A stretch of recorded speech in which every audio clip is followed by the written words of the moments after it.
ఆషాఢమాసం వచ్చేటప్పటికి కొత్తగా పెళ్ళైనటువంటి దంపతుల్ని ఒక చోట ఉండొద్దు అంటారు.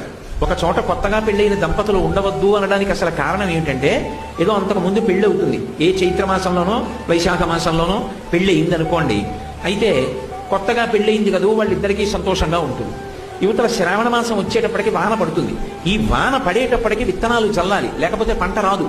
రైతు తెల్లవారుజామున 3 గంటలకో ఆకాశం మబ్బేసి గాలేసి చినుకులు టప టప పడుతుంటే గబగబా ఇంట్లో పెద్ద ఆయన నాగలి పట్టుకుని పొలానికి పరిగెడతాడు. కొడుకు కొత్తగా పెళ్ళయింది, తండ్రి వెంట వెళ్ళాలి. కానీ కొత్తగా పెళ్ళయింది కదూ, భార్యతో కలిసి పడుకుని ఉండిపోతే అత్తగారికి కోపం వస్తుంది.